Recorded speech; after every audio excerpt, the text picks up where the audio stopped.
Alhamdulillahi Rabbil Alamin, Ar-Rahmanir Rahim, Maliki Yawmiddin. Iyyaka na'budu wa iyyaka nasta'in. Ihdinas siratal mustaqim, siratal ladzina an'amta 'alaihim ghairil maghdubi 'alaihim waladdallin.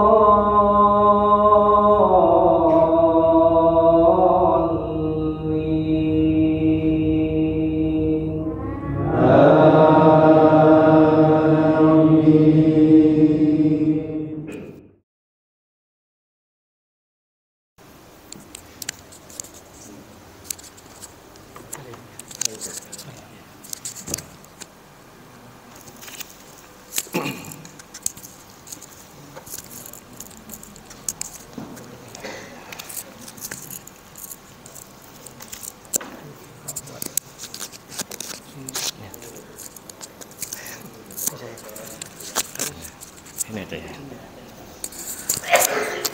Enak sini mestinya. Sini.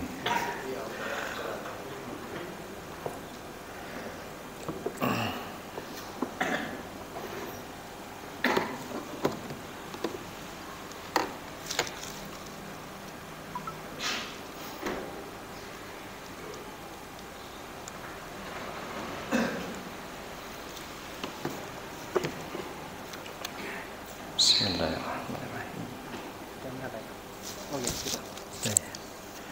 Assalamualaikum warahmatullahi wabarakatuh. Innal hamdalillahi nahmaduhu wa nasta'inuhu wa nastaghfiruh wa na'udzu billahi min syururi anfusina wa min sayyiati a'malina. May yahdihillahu fala mudilla lahu wa may yudlil fala hadiya lahu. Wa ashhadu an la ilaha illallah wahdahu la syarika lahu wa ashhadu anna Muhammadan abduhu wa rasuluhu la nabiyya ba'dah. Allahumma salli wa sallim wa barik ala nabiyyina Muhammadin wa ala alihi wa sahbihi ajma'in. Ya ayyuhalladzina amanu taqullaha haqqa tuqatih wa la tamutunna illa wa antum muslimun. Ya ayyuhan nasu taqu rabbakumul ladzi khalaqakum min nafsin wahidah wa khalaqa minha zawjaha wa batha minhuma rijalan katsiran wa nisaa'a. Wattaqullaha alladzi tasaaluna bihi wal arham innallaha kana 'alaikum raqiba. Ya ayyuhalladzina amanu taqullaha wa qulu qawlan sadida yuslih lakum a'malakum wa yaghfir lakum dzunubakum wa may yuti'illaha wa rasulahu faqad faza fawzan 'azima. Amma ba'd. Fa inna asdaqal hadithi kitabullah wa khairal hadyi hadyu Muhammadin sallallahu alaihi wasallam wa syarrul umuri muhdatsatuha fa inna kulla muhdatsatin bid'ah wa kulla bid'atin dhalalah wa kulla dhalalatin finnar. Bapak-bapak dan ibu-ibu, saudara-saudari jamaah yang dimuliakan Allah Subhanahu wa taala. Alhamdulillah, rasa syukur yang sebesar-besarnya kita panjatkan kehadirat Allah Subhanahu wa taala. Malam hari ini dalam kondisi hujan, kita diberikan kemudahan oleh Allah Subhanahu wa taala untuk berada di salah satu majelis yang dibarokahi oleh Allah Subhanahu wa taala. Salah satu bagian terpenting dari agama ini adalah nasihat, sebagaimana Rasulullah bersabda, ad-dinun nasihah. Agama adalah nasihat. Artinya bagian terpenting dari agama ini adalah nasihat. dan kita semua sangat membutuhkan nasihat, baik saya pribadi maupun bapak-bapak dan ibu-ibu jamaah sekalian.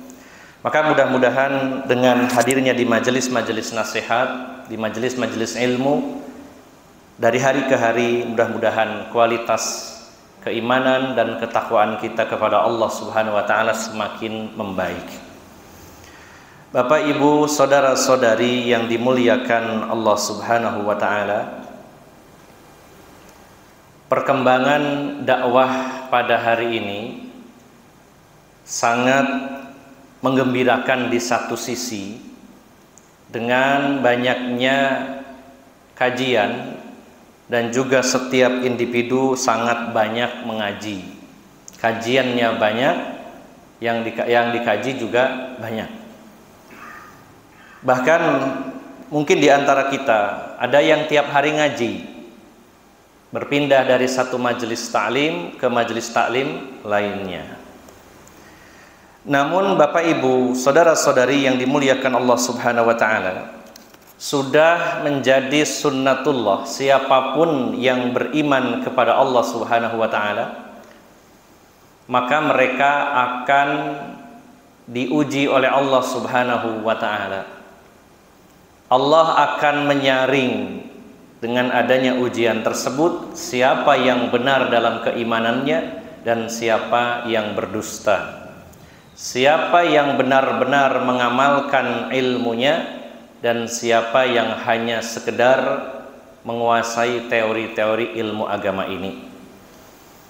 Di dalam surat Al-Ankabut, surat yang ke-29, ayat yang kedua dan ketiga, Allah Subhanahu wa taala berfirman,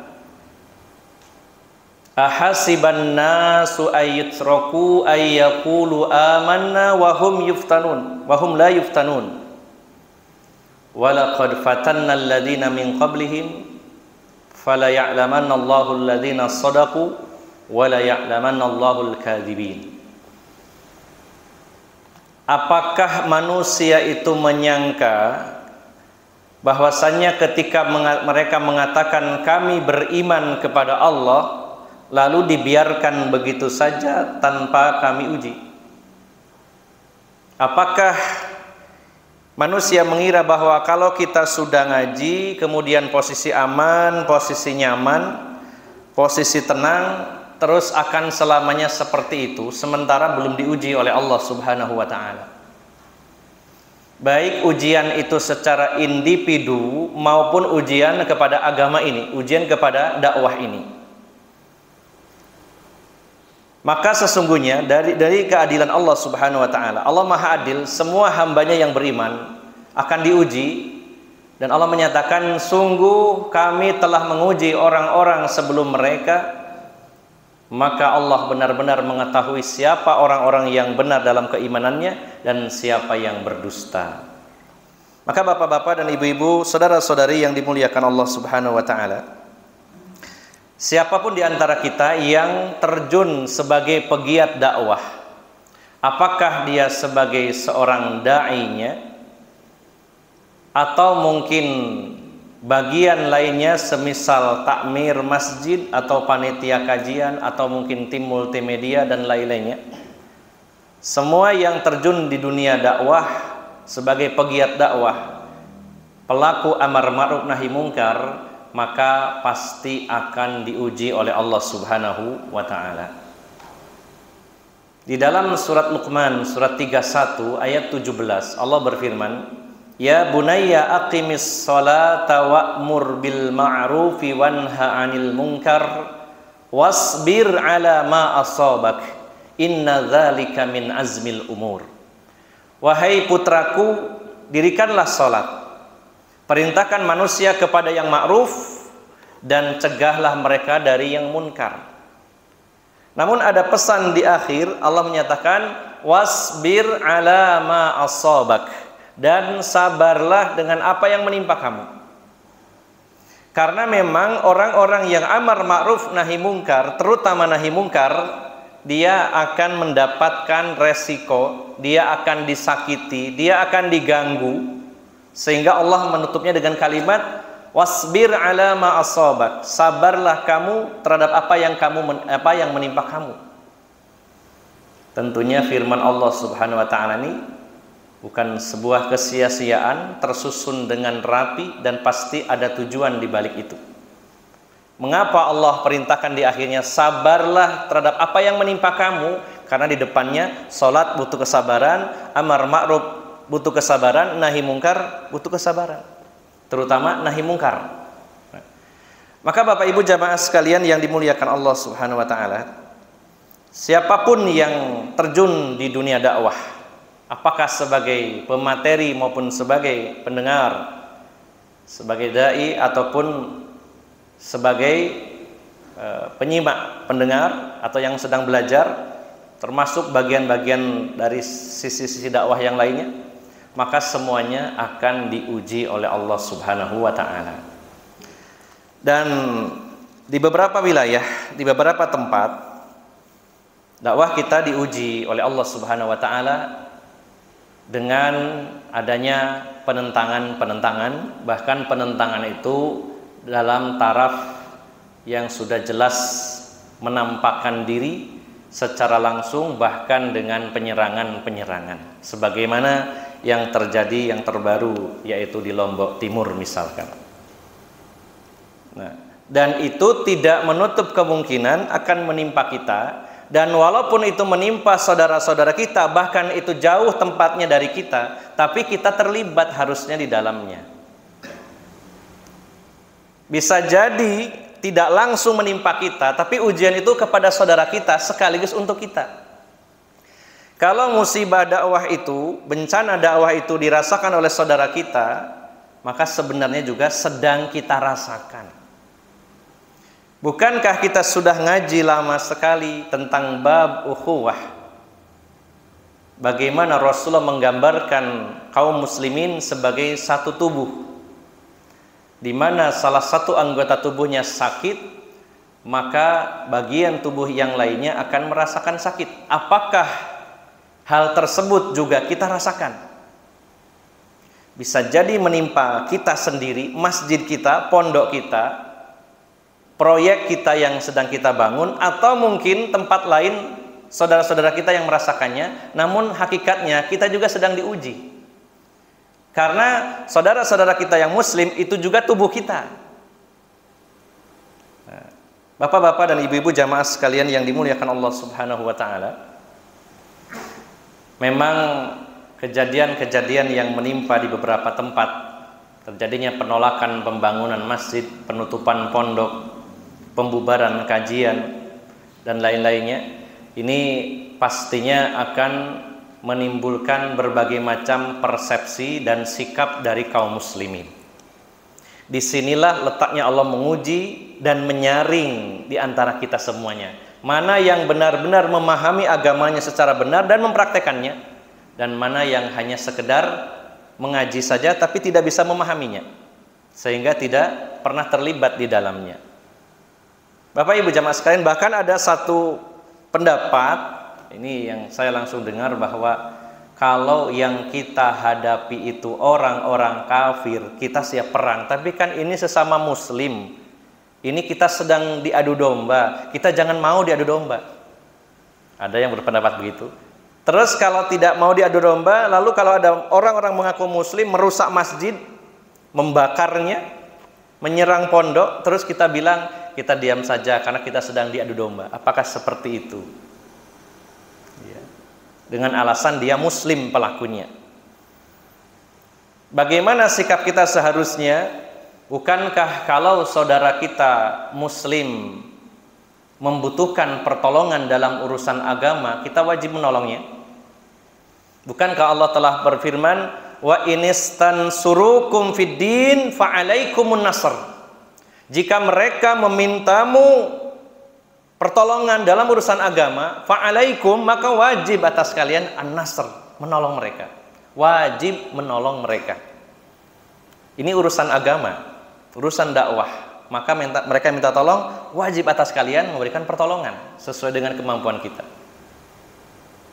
Wah, ini kan muslim itu bersaudara, maka kita ingat sabda Rasulullah sallallahu alaihi wasallam, beliau menyatakan unsur akhaka zaliman au madluman. Tolong saudaramu. Kalau kita mengaku masih saudara, mereka yang perusuh itu, perintang-perintang dakwah itu, bahkan sampai membakar masjid, rumah Allah Subhanahu wa taala. Kalau kita katakan mereka saudara, baik, maka berlakulah hadis unsur akhaka zaliman au madluman. Tolong saudaramu yang berlaku zalim maupun yang terzalimi.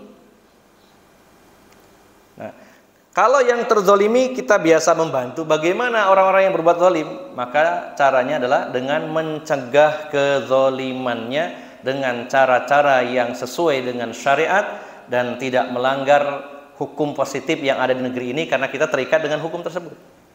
Tapi kita harus menolongnya supaya menghentikan kezolimannya. Jangan kita biarkan, karena perintahnya unsur, petolonglah akhaka, saudaramu yang berbuat zalim maupun yang terzolimi. Maka Bapak Ibu jamaah sekalian yang dimuliakan Allah Subhanahu wa taala, setiap perkara, setiap masalah yang menimpa kaum muslimin saudara kita itu adalah masalah kita juga. Dan kita wajib memberikan pertolongan, bantuan sesuai dengan kemampuan dan dengan bantuan yang sesuai dengan syariat Allah, dan juga tentunya tidak melanggar hukum-hukum positif yang ada di negeri ini. Nah, maka ini adalah bentuk saringan dari Allah Subhanahu wa taala. Ketika ada kejadian ini pasti atas kehendak Allah Subhanahu wa taala dan pasti ada tujuan di balik semua ini. Salah satunya adalah dengan adanya ujian ini kita akan tersaring mana yang benar keimanannya dan mana yang berdusta dengan keimanannya. Kemudian Bapak Ibu jamaah sekalian yang dimuliakan Allah Subhanahu wa taala, kalau kita sedang menghadapi masalah dengan adanya para penentang dakwah, dan itu akan selalu ada, baik dari kalangan Yahudi maupun Nasrani maupun orang-orang musyrikin, dari orang-orang ateis, dari orang-orang komunis dan lain-lainnya, maka perlawanan, penentangan terhadap dakwah Islam itu akan selalu ada. Bahkan sejak terbitnya fajar Islam, ketika Rasulullah menyampaikan risalah ini, permusuhan tentu sudah ada dan sampai hari kiamat akan ada. Maka kalau boleh sedikit bocoran bahwa dari beberapa kasus yang berdekatan beberapa tahun terakhir ini, seperti di Setai Ali, kemudian di Miyah Bogor, kemudian di Pondok As-Sunnah Waringin Anom, kemudian di Pondok Imam Syafi'i Tulung Agung, kemudian juga di Lombok Timur, dan juga beberapa kejadian-kejadian yang skupnya lebih kecil dalam kegiatan-kegiatan tabligh akbar dan dakwah yang dibubarkan. Pada dasarnya Bapak Ibu jamaah sekalian yang dimuliakan Allah, ini perlu saya sampaikan bahwasanya para penentang dakwah, orang-orang yang tidak suka dengan dakwah kita, sebenarnya akan selalu ada, dan mereka memendam kebencian, ingin sekali menghentikan dakwah kita. Namun mengapa ada yang muncul, ada yang tidak? Dari kasus itu semua yang memang kita terjun di sana, ada satu kesimpulan bahwa sebenarnya kalau mereka itu muncul menentang, apalagi dengan kekerasan, ya, sebenarnya sampai detik ini, tidak tahu nanti, tapi sampai detik ini tidak ada yang idealis. Artinya mereka menentang dan siap mati untuk menghentikan dakwah kita, ya. Tetapi mereka berani, mereka muncul karena memang ada oknum yang membackingi mereka, pasti. Ini dari semua kejadian sampai yang di Lombok Timur. Tetapi kalau nanti tidak tahu kita. Jadi perlu kita bedakan bahwa ada orang yang punya ideologi yang sangat kuat, idealisme yang sangat kuat, bahwa ini kelompok ini harus, ya, termasuk kita, harus dihentikan walaupun taruhannya nyawa. Nah, sampai saat ini belum menemukan yang seperti itu. Rata-rata karena mereka sudah benci sebelumnya, kemudian ada yang mendukung di belakangnya, punya kekuatan, sehingga mereka muncul. Apalagi ditambahin ada fasilitas-fasilitas yang ujung-ujungnya adalah dunia, yang saling menguntungkan di antara mereka. Jadi bapak-bapak, ibu-ibu harus terbuka pandangan mata kita ini, bahwa apa yang terjadi di beberapa tempat sampai detik ini itu bukan 100%, bahkan mungkin sangat, saya berani mengatakan di bawah 1% mungkin ya. Yang betul-betul mereka tuh punya idealisme, ingin memberangus kita dari ideologinya dan mati-matian akan membelanya. Tidak. Jadi jangan dikira mereka berani itu karena memang ideologi mereka, tapi memang karena ada dukungan, selalu ada. Dan di semua kasus yang saya sebutkan tadi ada dukungan dari oknum. Nah, maka Bapak Ibu jamaah sekalian, apapun yang terjadi, kita sedang menghadapi ya, permasalahan di mana dakwah kita dihalangi, kemudian juga bagaimana caranya dakwah kita ini dihentikan, kalau perlu orang-orangnya juga diusir sejauh-jauhnya. Maka tentunya kita butuh panduan, sebenarnya sikap kita harus bagaimana. Dan panduan kita tentunya Al-Quran was sunnah Nabi SAW. Bagaimana sikap kita seharusnya agar kita tidak salah langkah. Maka pada malam hari ini secara singkat akan kita bahas tentang 5 kunci kemenangan, khususnya dalam rangka ketika menghadapi para perintang dakwah dari manapun datangnya. Apakah dari orang-orang kafir, baik ahlu kitab maupun orang-orang musyrikin, orang-orang ateis, atau dari orang-orang munafik, atau juga dari orang-orang yang mengaku muslim tapi melakukan kerusakan-kerusakan di muka bumi ini. Maka bagaimana sikap kita? Saya mengutip dari sebuah kitab yang ditulis oleh Imam Ibnul Qayyim Al-Zawjiyah rahimahullah, yaitu kitab Al-Fursiyatul Muhammadiyah, kitab yang membahas tentang olahraganya Rasulullah Sallallahu Alaihi Wasallam. Ya. Salah satu kitab yang luar biasa menurut saya dan juga diakui oleh para ulama. Imam Ibnul Qayyim Al-Jauziyah rahimahullah masih menyempatkan, beliau dari puluhan bahkan lebih dari 100 kitab yang beliau tulis, beliau menyempatkan diri untuk menulis sebuah kitab yang lumayan tebal sebenarnya untuk membahas tentang olahraganya Rasulullah Sallallahu Alaihi Wasallam. Dan juga di dalamnya selain menjelaskan tentang jenis-jenis olahraga yang digeluti Rasulullah dan para sahabat, juga ada kaitannya dengan masalah hukum-hukum, contohnya tentang hukum perlombaan dalam olahraga, bagaimana sistem taruhan dan sebagainya dibahas di sini. Namun bagian terbesar dan terbanyak dalam kitab ini terutama berkaitan dengan masalah panahan, dan ini membutuhkan kemampuan yang lebih dalam menerjemahkannya karena memang banyak istilah-istilah yang tidak umum ditulis dalam kitab-kitab, masalah-masalah yang berkaitan langsung dengan masalah agama.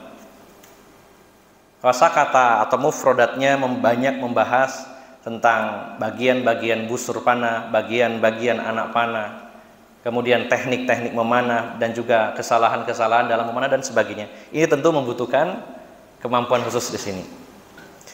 Tetapi Bapak Ibu jamaah sekalian, saya hanya mengutip saja dari kitab ini yang halamannya lebih dari 500, hampir 600 halaman. Dan saya kutip penutupnya. Wah, ini jadi jenengan sudah mau tutup ini, mau khatam. Jadi saya kutip yang berkaitan dengan tema malam hari ini adalah penutup dari kitab ini setelah membahas sekian tebalnya, lalu ditutup pada paragraf-paragraf terakhir dalam kitab ini. Bapak Ibu jamaah sekalian yang dimuliakan Allah Subhanahu wa taala, di sini beliau Imam Ibnul Qayyim mengatakan bahwa wa nakhtimu hadzal kitabi bi ayatin min kitabillahi ta'ala, dan kami tutup kitab ini dengan ayat dari kitabullah ta'ala. Jadi beliau menutup kitab ini dengan ayat Allah Subhanahu wa taala, yaitu yang terdapat dalam surat Al-Anfal surat ke-8 di ayat yang ke-45 dan 46. Allah Subhanahu wa taala berfirman, ya ayyuhalladzina amanu idza laqitum fi'atan fasbutu wadhkurullaha katsiran la'allakum tuflihun. Wa atiullaha wa rasulah wa la tanaza'u fatafshalu wa tadhhaba rihukum wasbiru innallaha ma'as sabirin. Wahai orang-orang yang beriman, jika kalian bertemu dengan musuh kalian, sekelompok musuh kalian yang tadi saya sebutkan dari berbagai macam lapisan orang yang memusuhi kaum muslimin dan dakwah Islam ini, jika kalian bertemu menghadapi satu masalah, bertemu dengan musuh dengan berbagai macam bentuk permusuhannya, apakah itu mungkin berupa kontak senjata atau sangat mungkin juga yang sifatnya adalah hanya psiwar atau perang psikologis, tekanan-tekanan, atau mungkin dengan menggunakan meminjam jalur hukum dan sebagainya. Kita sedang menghadapi musuh penentang dakwah ini. Wahai orang-orang yang beriman, jika kalian bertemu dengan sekelompok musuh kalian, maka ada 5 sikap yang kita diperintahkan oleh Allah Subhanahu wa ta'ala. Ya, saya coba kutip dari tafsir Ibnu Katsir untuk melengkapi ini, karena beliau nulis cuma hanya 2 halaman, sangat simpel. Dalam tafsir Ibnu Katsir jilid 2 di halaman 316 beliau mengatakan, Imam Ibnu Katsir mengatakan, hadza ta'limun minallahi ta'ala li'ibadihil mu'minina adabal liqa'i wa tariqas syaja'ati inda muwajahatil a'da. Ini adalah ilmu ya, dari Allah Subhanahu wa ta'ala kepada hamba-hambanya yang beriman. Sebuah panduan, sebuah arahan, sebuah ilmu yang terang benderang dari Allah Subhanahu wa ta'ala yang diajarkan kepada hamba-hambanya dari kalangan mukminin, tentang adabal liqa'i wa tariqas syaja'ati inda muwajahatil a'da, tentang etika atau adab saat bertemu dengan musuh dan jalan keberanian ketika berjumpa dengan mereka. Bagaimana caranya kalau kita ini sedang berhadapan dengan musuh? Apa yang harus kita lakukan? Maka Allah menyatakan tadi dalam firman-Nya, ya ayyuhalladzina amanu idza laqitum ya fi'atan fathbutu wazkurullaha katsira la'allakum tuflihun. Nah, Bapak Ibu jamaah sekalian yang dimuliakan Allah Subhanahu wa taala, yang pertama perintah dari Allah, fa'amaral mujahidina fiha bi khamsati asya'in. Kata Imam Ibnul Qayyim, maka Allah Subhanahu wa ta'ala memerintahkan kepada para pejuang, para mujahidin di dalamnya dengan 5 perkara. Majtama'at fi fi'atin qattun illa nusirat wa in qalat wa kasra aduha. Tidaklah terkumpul 5 perkara tadi di satu kelompok, satu komunitas, kecuali Allah akan berikan pertolongan walaupun jumlah mereka sedikit dan musuh itu banyak. Kalau terkumpul 5-5-nya, nggak boleh kurang, harus 5-5-nya semuanya ada, maka pasti Allah akan berikan pertolongan walaupun jumlahnya sangat sedikit dan musuh sangat banyak. Ini sebuah jaminan dari Allah Subhanahu wa ta'ala. Apa 5 perkara ini? Ahaduha, yang pertama adalah ats-tsubat, yaitu keteguhan hati. Dan yang dimaksud keteguhan hati dari kalimat fasbutu ya, fasbutu adalah yang berkaitan dengan nyali, dengan keberanian ya. Jadi keteguhan hati ini kalau bahasa gampangnya kita tuh tatak, apa ya, orang Jawa bilang tatak ya. Nah, maka dalam menghadapi musuh, poin pertama yang harus ada, dan ini sangat penting, adalah adanya sikap teguh, sikap berani, sikap syaja'ah menghadapi musuh itu sendiri. Nah, Bapak Ibu jamaah sekalian, ada satu peringatan dari Rasulullah dalam hadis sahih riwayat Bukhari Muslim.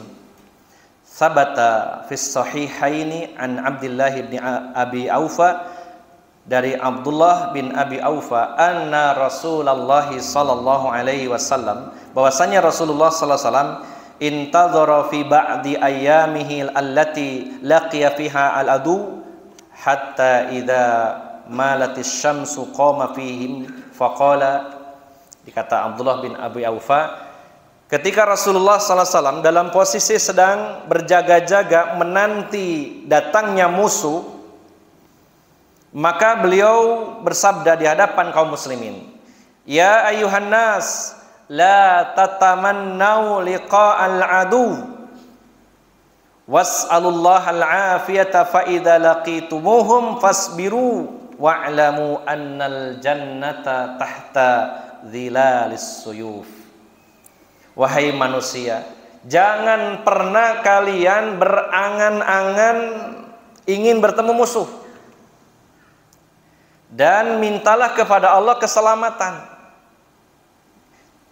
Dan jika kalian bertemu dengan mereka, yaitu musuh, maka sabarlah kalian dan ketahuilah bahwasanya surga itu di bawah kilatan pedang-pedang. Nah, Bapak Ibu jamaah sekalian yang dimuliakan Allah Subhanahu wa taala, keamanan, ketentraman itu selalu menjadi dambaan kita semua. Pasti ingin aman. Bahkan Allah mengajarkan kepada kita melalui doanya Nabi Ibrahim alaihissalam bahwa betapa pentingnya keamanan itu melebihi pentingnya harta, melebihi pentingnya rezeki. Kita mendengar di dalam Al-Quran doa Nabi Ibrahim, Rabbi ja'al hadzal balada amina warzuq ahlahu minats tsamarati man amana minhum billahi wal yaumil akhir. Wahai Tuhanku, wahai Tuhan kami, jadikan negeri ini negeri yang aman, dan berilah rezeki dari buah-buahan di antara mereka yang beriman kepada Allah dan kepada hari akhir. Beliau meminta keamanan sebelum meminta rezeki. Karena orang walaupun banyak duit, kalau tidak aman, tidak enak. Tidak bisa banyak berbuat walaupun banyak duitnya, tapi kalau tidak aman kondisi. Pasti kita sangat menginginkan keamanan, kedamaian, ketentraman, kemapanan. Pasti. Maka Rasulullah sallallahu alaihi wasallam melarang kita bahkan sekedar berangan-angan saja tidak boleh, apalagi sampai nantang-nantang. Mana musuh ini ya? Saya sudah mahir bela diri ini, kok gak teko-teko? Ya Arab-Arab pingin jihad iki, musuh kok gak ada. Ya. Maka Rasulullah melarang, wala tatamannau liqa'al adu. Janganlah kalian berangan-angan ingin bertemu dengan musuh, karena keamanan itu adalah salah satu yang sangat penting. Akan tetapi kalau kalian bertemu, bersabarlah dan ketahuilah bahwasanya surga itu di bawah kilatan pedang-pedang. Nah, jadi Bapak Ibu jamaah sekalian yang dimuliakan Allah Subhanahu wa taala, kita tidak boleh mencari musuh, tapi ketika bertemu dengan musuh, inilah yang harus kita lakukan, yaitu adanya as-subat atau as-sabat, yaitu adanya keberanian, keteguhan hati. Nah, bagaimana caranya supaya kita ini berani? Karena Bapak Ibu jamaah sekalian, mohon maaf, beberapa kasus itu tidak bisa kita lanjutkan, bahkan di awal sudah langsung menyerah. Karena faktor utamanya nomor satu adalah tidak adanya nyali, tidak adanya keberanian, takut.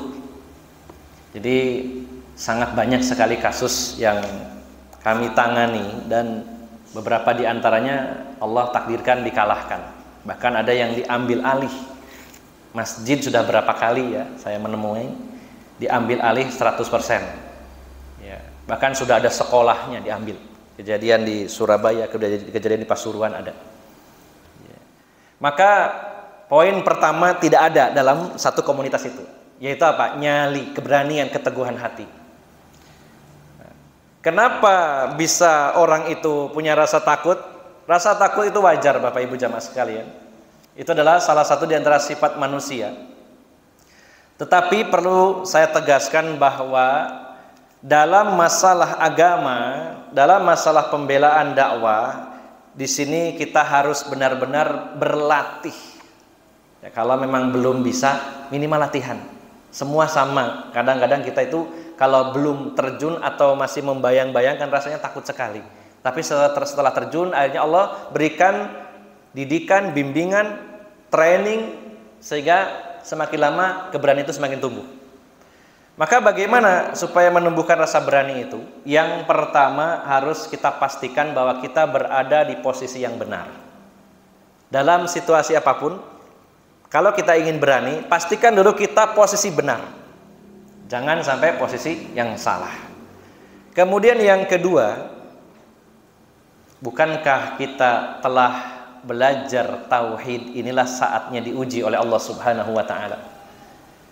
Bukankah kita telah diajarkan bahwa kematian itu sudah dipastikan, ditakdirkan oleh Allah Subhanahu wa taala, dan apapun yang menimpa kita itu sudah ditakdirkan oleh Allah Subhanahu wa taala. Seseorang yang terjun berjuang tidak akan bisa mempercepat kematiannya, dan seseorang yang tinggal diam tidak akan memperlambat kematiannya. Pernah satu kasus, ada kejadian, masih ingat Bapak Ibu jamaah sekalian, waktu kejadian kerusuhan di Wamena ya, baru-baru ini ya. Kemudian info yang masih simpang siur bahwa di sana ada pembersihan kaum muslimin, artinya pembantaian, pengusiran kaum muslimin. Nah, ini harus ada tabayun, harus ada yang terjun ke sana supaya tahu betul benar enggak ini ada muslim yang dibantai. Subhanallah, ini ujian bagi kita. Ketika ngajak ya, bukan saya meremehkan orang lain, tetapi ini jadi gambaran bahwa ketika ayo berangkat, ya, kita siapkan, ini ada dana, ayo berangkat ke sana. Di sana sangat mencekam, sedang baru saja terjadi kerusuhan, di mana 700 rumah dibakar. Jadi ketika perusuh itu datang, berteriak, keluar, kalau keluar disembelih, kalau nggak keluar dibakar di dalam rumah. Itu ada 700 rumah. Bahkan ada yang digergaji sama sensor ya, dengan mesin gergaji itu ada. Karena mereka menebang pohon dengan gergaji mesin supaya aparat tidak bisa ngejar mereka dengan kendaraannya, ditebangin pohon. Dan orang yang lewat situ langsung digergaji. Kebetulan terjadi. Ya. Ketika ayo berangkat, katanya mau jihad nih, jangan-jangan muslim di sana memang benar dibantai, kita harus tahu dulu, harus tabayun dulu. Nah, berbagai alasan lah muncul. Salah satunya yang ini yang saya catat, dan ini jadi pelajaran bagi kita semua, bahwa ada yang bilang, wah jihad itu kan harus lunas utang dulu. Kalau punya utang, orang yang mati syahid saja nggak bisa masuk surga. Jadi saya nggak bisa berangkat, soalnya utang saya banyak. Itu memang betul Pak ya. Berarti kita nggak boleh meremehkan masalah hutang. Tapi pertanyaannya, apakah dengan berangkat utangnya tidak terbayar? Dipastikan kalau berangkat mati nggak kebayar. Dan kalau tidak berangkat pasti kebayar? Pertanyaannya itu. Apakah dulu Rasulullah SAW ketika mengumumkan, wahai para sahabat, orang-orang musyrikin akan menyerang Madinah, ini perang Uhud. Apakah didaftar oleh Rasulullah, kamu punya utang nggak? Oh punya, jangan ikut. Kamu punya utang nggak? Nggak ada di riwayat itu. Coba sampaikan. Ada nggak riwayatnya para mujahidin di zaman para sahabat itu didaftar mana yang punya utang, mana yang tidak? Ya. Walaupun kita tidak boleh meremehkan masalah hutang, tapi jangan sampai jadi alasan bahwa seolah-olah kalau berangkat pasti mati, sementara utang saya masih banyak. Dan kalau nggak berangkat tidak akan mati, bisa melunasi utangnya. Bisa jadi nggak berangkat biasanya meninggal, utangnya juga nggak kebayar. Jadi setelah yang pertama, supaya berani itu bagaimana? Yang pertama adalah pastikan kita dalam posisi yang benar. Yang kedua, kita harus yakin bahwa kematian itu sudah dipastikan oleh Allah, dan apa yang menimpa kita sudah dipastikan, ditakdirkan oleh Allah. Tidak akan dipercepat kematian kita dengan kita berjuang, dan tidak akan ditunda kematian kita, diperlambat dengan kita berdiam diri. Kemudian yang ketiga, bukankah kita sudah ngaji bahwa kalau Allah belum mentakdirkan, ya kalau Allah belum mentakdirkan apa yang akan membuat baik pada diri kita, sesuatu yang beri manfaat kepada kita, kalau Allah belum takdirkan, kita nggak akan mendapatkannya. Sebaliknya, sesuatu yang berbahaya, kalau Allah belum takdirkan, maka tidak akan menimpa kita. Kita masih ingat bagaimana ajaran Rasulullah SAW ketika beliau mengajarkan kepada Abdullah bin Abbas. Dalam hadis Al-Arba'in Nawawi pun terdapat hadis ini ya. An Abil Abbas, Abdullah bin Abbas radhiyallahu anhu. Beliau mengatakan, kuntu khalfan Nabi sallallahu alaihi wasallam. Saya sedang berada di belakang Rasulullah SAW di atas kendaraan. Lalu Rasulullah mengatakan, "Ya gulam, inni u'allimuka kalimatin." Wahai anak kecil, saya ajarkan beberapa pesan, beberapa kalimat, beberapa pelajaran kepadamu. Di antaranya, ihfadillaha yahfaduka, ihfadillaha tajidhu tujahaka. Jagalah Allah, niscaya Allah menjagamu. Jagalah Allah, niscaya kamu mendapati Allah di hadapanmu. Kemudian Rasulullah melanjutkan, idza sa'alta fas'alillah wa idza sta'anta fasta'in billah. Kalau kamu meminta, mintalah kepada Allah. Dan kalau kamu minta pertolongan, minta pertolonganlah kepada Allah. Nah, ini yang kita garis bawahi. Beliau menyatakan, wa'lam, ketahuilah, annal ummata law ijtama'at ala an yanfa'uka bi syai'in lam yanfa'uka bi syai'in illa ma katabahu Allahu laka. Seandainya manusia berkumpul semuanya, bekerja sama, bersinergi, ingin memberikan manfaat kepadamu, maka mereka tidak akan pernah bisa memberi manfaat sedikit pun kecuali apa yang sudah Allah catat, sudah Allah takdirkan. Walaupun seluruh dunia ingin memberi sesuatu kepada kita, sepakat semuanya, bekerja sama, kalau Allah belum takdirkan, kita nggak dapat apa-apa.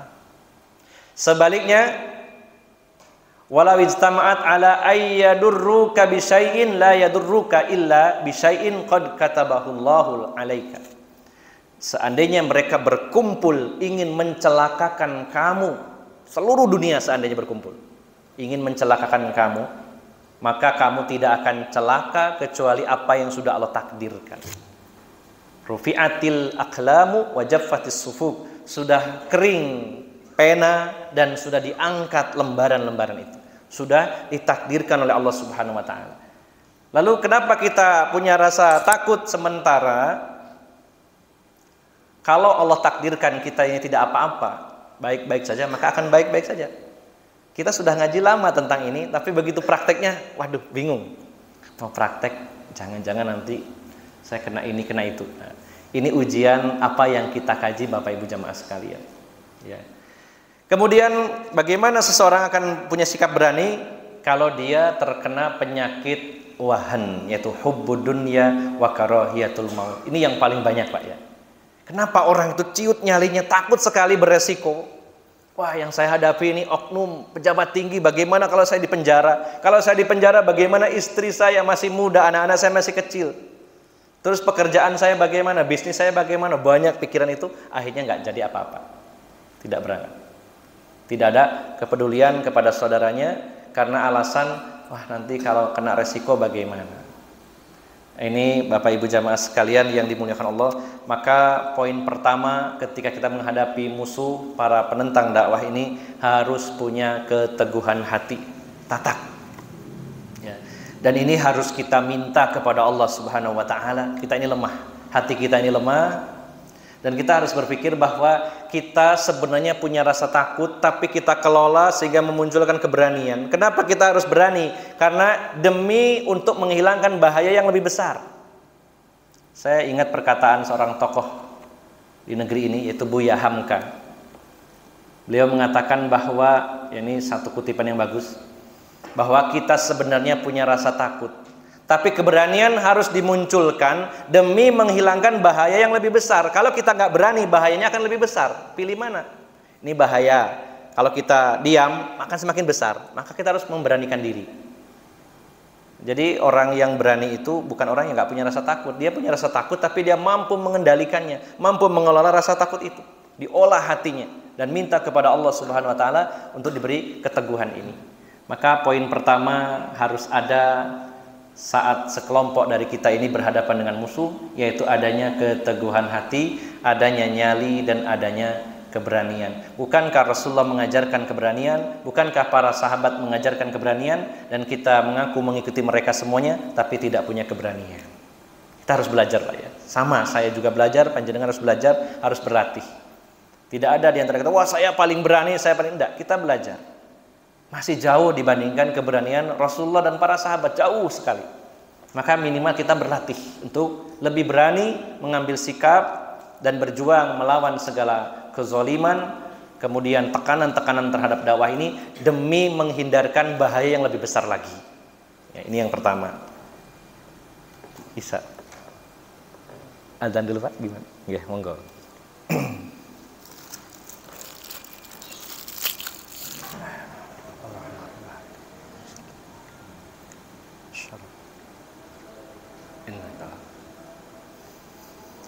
Alhamdulillah wassalatu wassalamu ala Rasulillah wa ala alihi wa sahbihi wa mawalah, amma ba'd.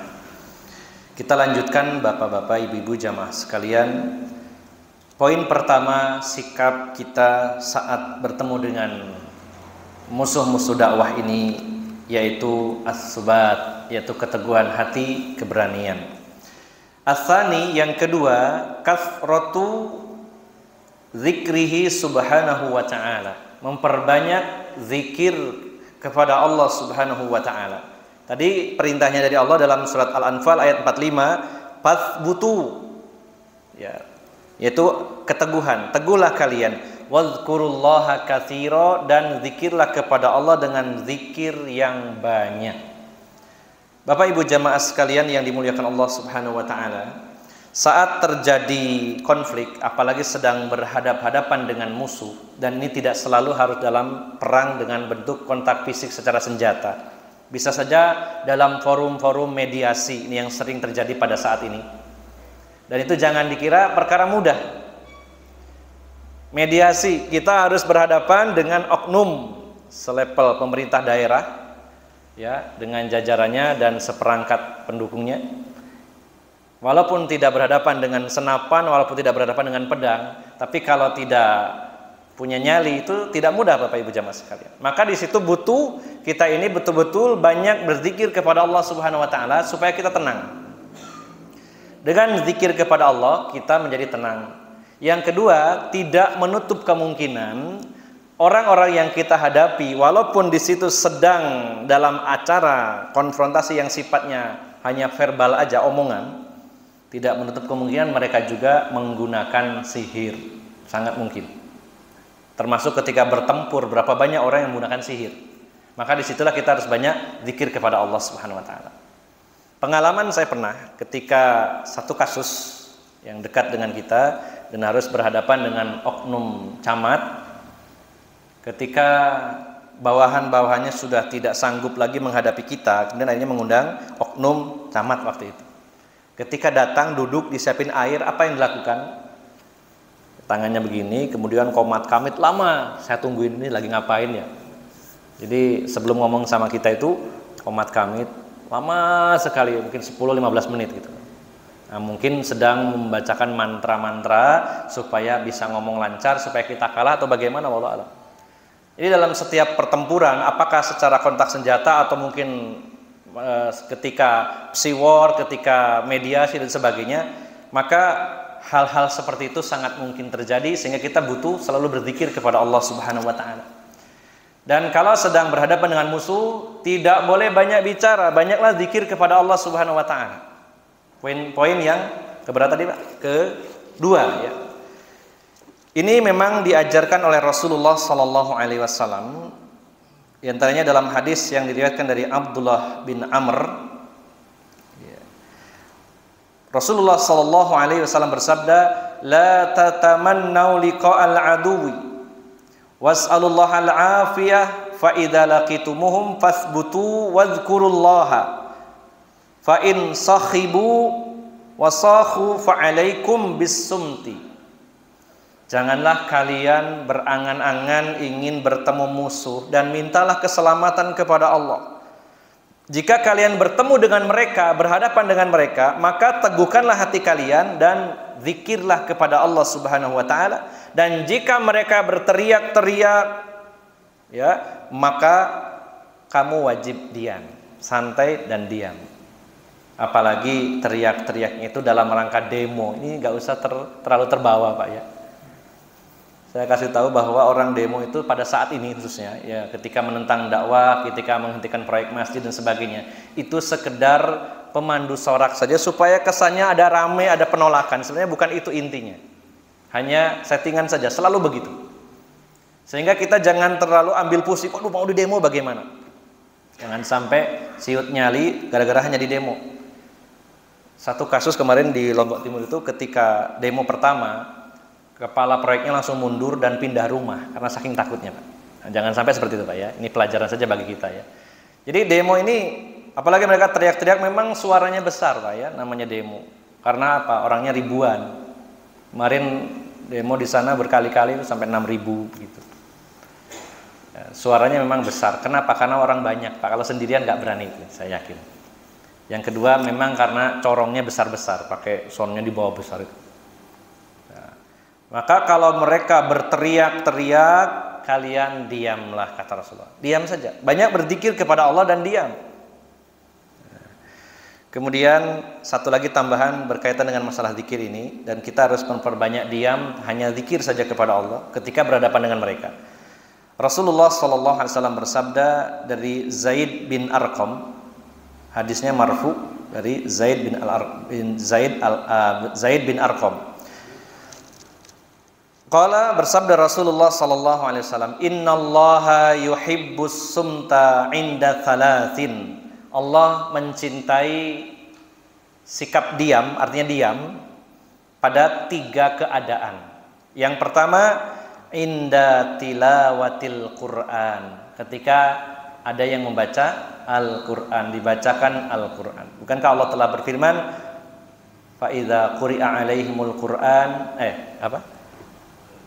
Aidza quri'al Qur'anu fastami'u lahu wa ansitu la'allakum turhamun.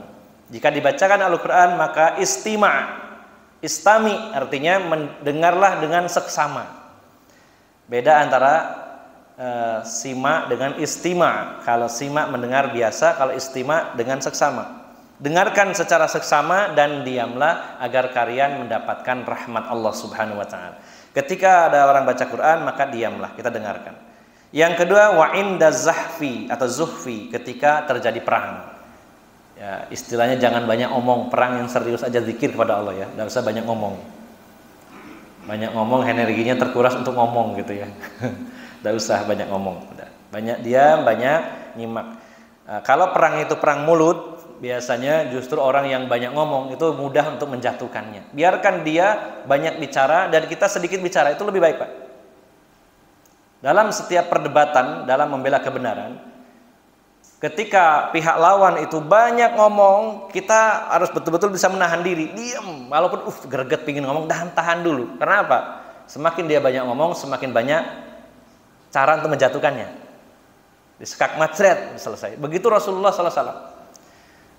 Ya, begitu Abul Walid Al-Mughirah, seorang pujangga ternama dari Mekah yang negosiasi dengan Rasulullah SAW, ngomong banyak. Ketika selesai ngomong, Rasulullah masih mengatakan, apakah ada lagi yang akan Anda sampaikan? Ngomong lagi. Masih ada lagi? Ada lagi terus. Sampai habis. Baru Rasulullah bicara. Nah, Rasulullah bacakan surat Fussilat ayat 1 sampai terakhir yang membuat Abul Walid Al-Mughirah tercengang. Dan tidak ada sepatah kata pun, akhirnya pergi begitu saja dari hadapan Rasulullah Sallallahu Alaihi Wasallam. Jadi mendingan lebih banyak dia menyimak, baca zikir kepada Allah, perbanyak baca hasbunallah wa ni'mal wakil. Cukuplah Allah penolong bagi kami, karena Allah adalah penolong yang terbaik. Ya, zikir. Silakan mereka mau berteriak-teriak, mau ngomong apa, zikir. Kalau ada yang perlu kita bantah seperlunya, dan justru dengan sedikit bicara Allah sering berikan kemenangan ya. Yang kedua, kasratu zikrihi subhanahu wa ta'ala. Yang ketiga, Allah perintahkan tadi wa'ati'ullaha wa rasulah. Taatlah kalian kepada Allah dan Rasulnya. Taat kepada Allah dan Rasulnya, dan sebaliknya jangan bermaksiat. Terutama saat terjadi konflik, saat berhadapan dengan musuh, jangan pernah melakukan dosa-dosa, karena itu adalah sebuah kelemahan. Saya kutip satu pesan yang luar biasa dari seseorang yang paham betul tentang strategi pertempuran, yaitu dari sahabat Umar ibnul Khattab radhiyallahu anhu. Beliau adalah muridnya Rasulullah sallallahu alaihi wasallam, dan Allah berikan banyak kelebihan kepada beliau. Beliau seorang sahabat mulia, mertuanya Rasulullah sallallahu alaihi wasallam, orang yang dijanjikan surganya Allah, dan seorang Amirul Mukminin, khalifah. ketika beliau mengutus pasukan menuju Persia, ini tugas yang sangat berat, di mana panglimanya adalah Sa'ad bin Abi Waqqas. Karena di zaman beliau banyak sekali penaklukan yang sangat luar biasa, yang juga jauh-jauh hari sudah diprediksi, disampaikan Rasulullah SAW dalam hadis-hadis tentang tanda kiamat, diantaranya Fathu Baitul Maqdis, penaklukan Palestina, Baitul Maqdis. Maka Khalifah Umar mengirim pasukan yang dipimpin oleh Khalid bin Walid untuk menaklukkan Irak dan akhirnya takluk. Kemudian mengirim Abu Ubaidah ibnu Zarah ke Palestina, ya, yang akhirnya meminta bantuan sehingga pasukan Khalid bin Walid dari Irak menyusulnya bahkan lebih duluan, nyalip, melewati berbagai macam rintangan, bahkan tebing-tebing yang tinggi, datang lebih duluan daripada pasukannya Abu Ubaidah. Dan sepulangnya dari Palestina bersama Khalifah Umar yang diundang juga ke sana, pulangnya Amr bin As, sahabat Amr bin As menawarkan, wahai Khalifah, apakah tidak sebaiknya kita menaklukkan Mesir sekalian? Maka kata Khalifah Umar, baiklah kalau begitu antum sebagai panglimanya. Maka berangkatlah ke Mesir dan ditaklukkan. Maka yang sangat berat adalah ketika menaklukkan Persia, salah satu negara adikuasa saat itu, dalam peristiwa perang Qadisiyah.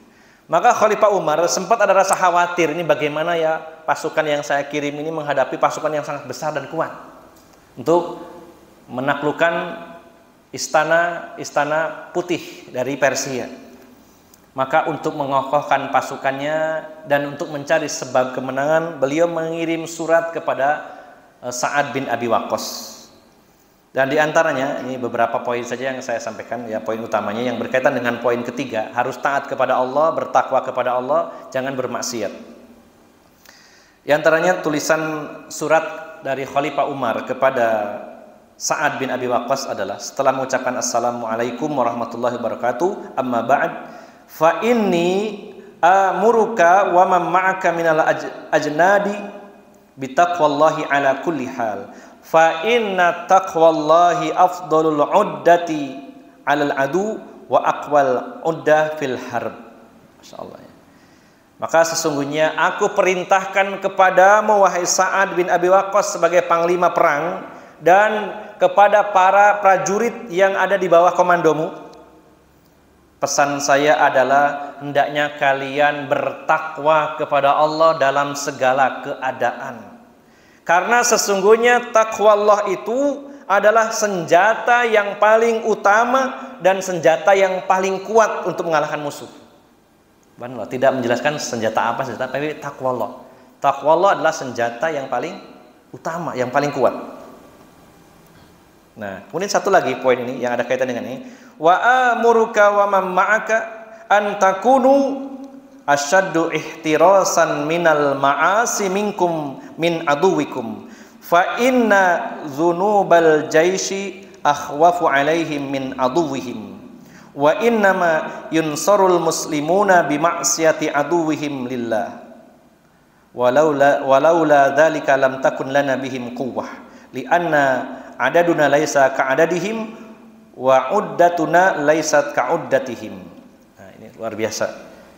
Setelah pesan takwa kepada Allah, itu senjata paling hebat, paling kuat. Yang kedua, saya perintahkan kepada engkau wahai panglima perang Sa'ad bin Abi Waqqas dan kepada pasukanmu, hendaknya kalian benar-benar menjaga diri, waspada dari maksiat-maksiat yang kalian lakukan. Karena sesungguhnya dosa-dosa para tentara, para prajurit muslimin itu yang lebih aku takutkan daripada musuh itu sendiri. Saya lebih takut maksiat kalian wahai pasukan Islam daripada musuh itu sendiri. Karena sesungguhnya kaum muslimin itu ditolong karena maksiatnya musuh-musuh Islam. Karena kaum muslimin ditolong oleh maksiatnya musuh-musuh Islam. Jadi gambarannya Bapak Ibu jamaah sekalian, dalam kelanjutan risalahnya beliau, kalau kalian bermaksiat wahai kaum muslimin dan orang-orang kafir bermaksiat, sama-sama pelaku maksiat, kalian pasti kalah. Kenapa? Karena jumlah mereka jauh lebih banyak, persenjataan mereka lebih lengkap kalau sama-sama maksiat. Tetapi karena kalian tidak bermaksiat, kalian bertakwa dan mereka tetap bermaksiat, maka kalian akan dimenangkan. Jadi dalam satu konflik perbanyak ibadah kepada Allah, takwa Allah, dan jauhi maksiat-maksiat. Ini akan menyebabkan kekalahan. Ini yang ketiga. Maka wa'atiullaha wa rasulah, taatlah kepada Allah dan Rasulnya. Terbukti dalam peristiwa perang Uhud, 50 orang pasukan pemanah yang 80%-nya 40 orang turun di luar komando Rasulullah SAW, tidak taat kepada Rasulullah SAW, sehingga akhirnya 70 personil sahabat atau 10% dari pasukan kaum muslimin pada peristiwa perang Uhud meninggal dunia, ya, karena ketidaktaatan satu divisi pemanah kepada Rasulullah SAW. Nah, yang keempat, ini juga sangat penting Pak, dalam setiap kasus ini luar biasa, ini sangat penting ya. Perkara yang keempat, sikap kita saat menghadapi musuh adalah ittifaqul kalimah. Kalimah itu kata, ittifaq sepakat, kata sepakat, atau dengan istilah lainnya harus satu komando, harus satu kata, jangan berpecah belah. Tadi Allah nyatakan wa'atiullaha wa rasulah wala tanaza'u, jangan kalian saling berselisih di antara kalian sendiri. Karena kalau kalian berselisih, fatabshalu. Apa itu fatabshalu? Dalam tafsirnya adalah dikatakan bahwa tabshalu itu kalian akan menjadi seorang yang pengecut, ya, seorang yang gentar, yang ciut nyalinya. Watadhabari hukum, dan kalian akan kehilangan power, kekuatan, wibawa di hadapan musuh-musuh. Karena apa? Karena tidak satu suara. Pengalaman saya pribadi, ketika ada saudara-saudara kita, apakah itu dalam sebuah proyek pondok atau masjid atau kajian yang akan dibubarkan, kemudian minta tolong telepon ke saya selalu nomor satu yang saya minta, saya dan teman-teman insya Allah akan bisa membantu dengan satu syarat. Kan ditanya prosedurnya bagaimana Ustadz supaya ini ada kajian mau dibubarkan. Pernah satu kasus di Surabaya, di Citraland, kajian beliau Ustadz Syafiq. Jam 8 saya ditelepon, kemudian penitiannya bilang besok ada kajian subuh Ustadz Syafiq, kemudian ada ancaman dari sekelompok orang. Kelompok orangnya itu pakai seragam doreng tapi bukan TNI ya, Pak, coba dipikir sendiri lah itu. Mau dibubarkan besok subuh. Terus prosedurnya kalau minta bantuan untuk pengamanan bagaimana Ustadz? Saya bilang tidak ada prosedur khusus Pak, cuman ada satu syarat. Apa syaratnya?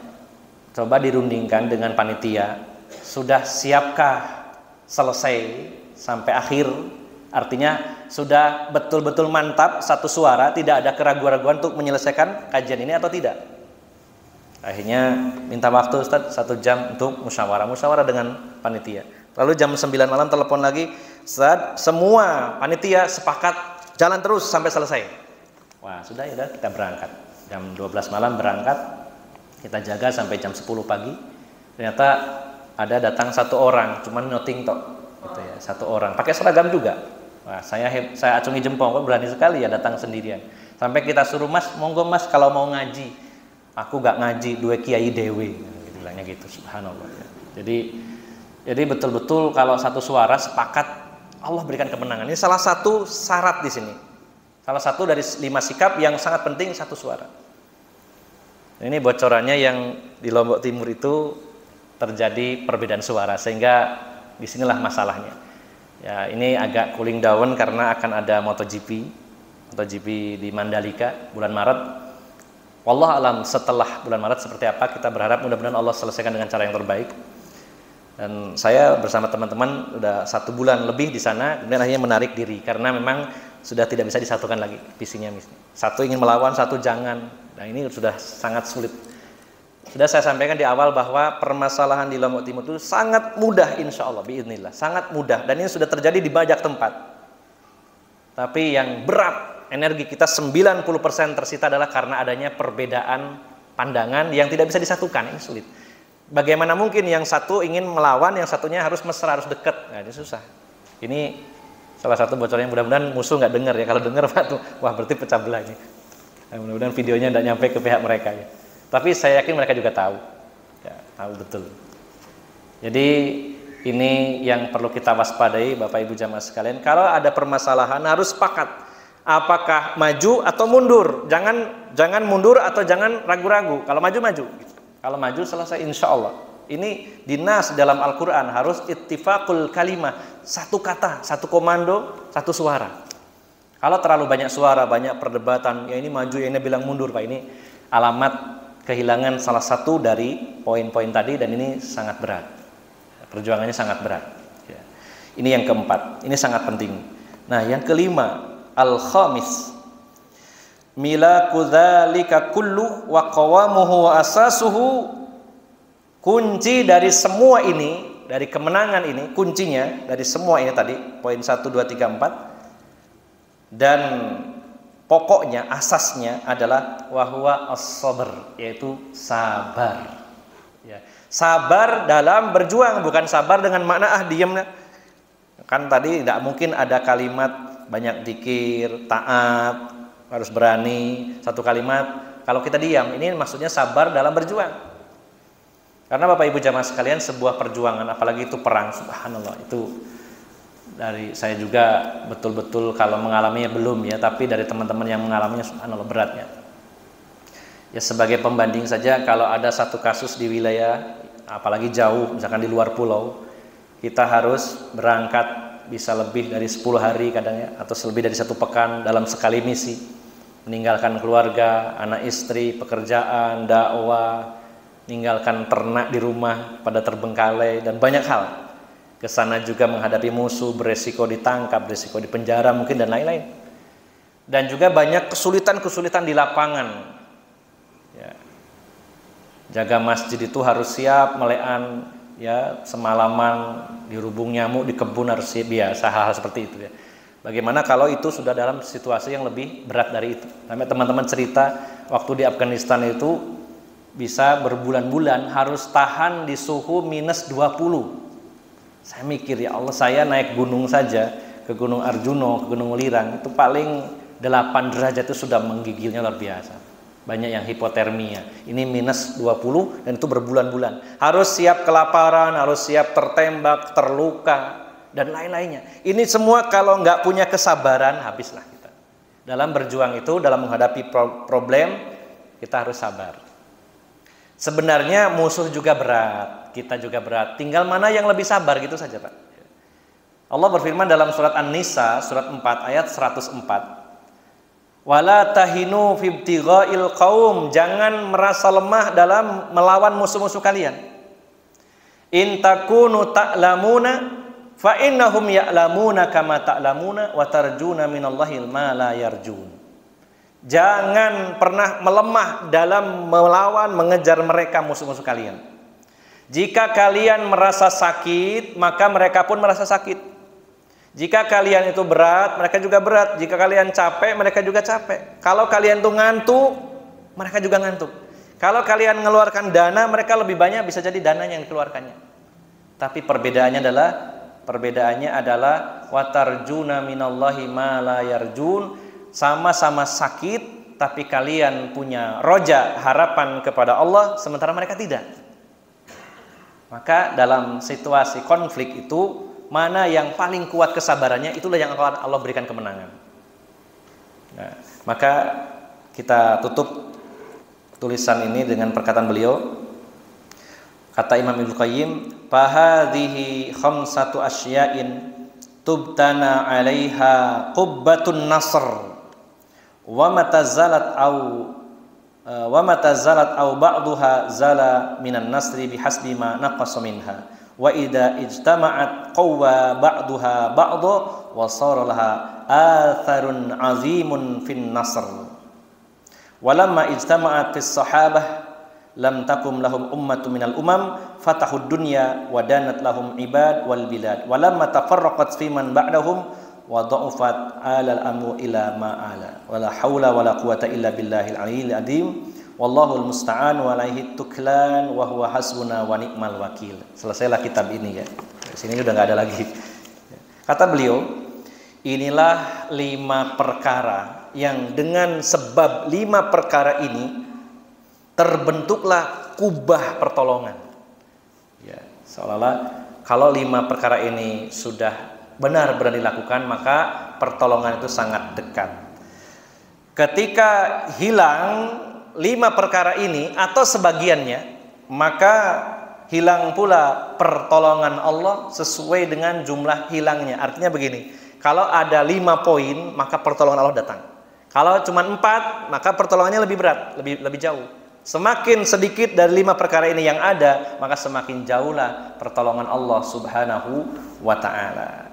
Dan ini dibuktikan oleh para sahabat ketika mereka memiliki 5 perkara ini, maka mereka tegak ya di antara umat ini, menaklukkan dunia dan juga mendekatkan manusia dan juga merangkul manusia, merangkul negara-negara. Dan ketika mereka berpecah belah, maka mereka itu lemah setelahnya. Jadi Bapak Ibu jamaah sekalian yang dimuliakan Allah Subhanahu wa taala, saat Allah menguji keimanan kita dan apa yang sudah kita kaji selama ini, maka Allah uji dengan salah satu ujian, yaitu menghadapi musuh-musuh dakwah ini. Dan ketika betul-betul sudah berhadap-hadapan, maka hendaknya kita yang pertama memiliki keteguhan hati, keberanian dalam membela kebenaran dengan cara-cara yang elegan, dengan cara-cara yang dibenarkan oleh syariat, dan tentunya tidak melanggar aturan yang ada di negeri ini.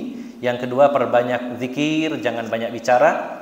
Yang ketiga, hendaknya meningkatkan ketaatan dan ketakwaan kepada Allah dan menjauhi maksiat. Yang keempat, satu kata, satu suara. Dan yang kelima, hendaknya kita memiliki kesabaran yang berlapis-lapis. Demikian, semoga bermanfaat dan mudah-mudahan Allah Subhanahu wa taala senantiasa memberikan hidayah, taufik kepada kita semuanya, menjadikan kita semuanya bagian dari para penolong-penolong agama Allah Subhanahu wa taala, sehingga Allah pun akan menolong kita semuanya. Dan mudah-mudahan Allah berikan ketabahan, kesabaran kepada kita semuanya dalam menghadapi segala kemungkinan. Dan mudah-mudahan juga Allah senantiasa menanamkan sikap dan sifat pemberani dalam diri kita. Dan semoga Allah mencampakkan ke dalam hati musuh-musuh dakwah ini rasa takut dan gentar terhadap kita. Demikian, semoga bermanfaat. Mohon maaf atas segala kekurangan. Aqulu qawli hadza wa astaghfirullah li wa lakum. Wa akhiru da'wana anil hamdulillahi rabbil alamin. Wassalamualaikum warahmatullahi wabarakatuh.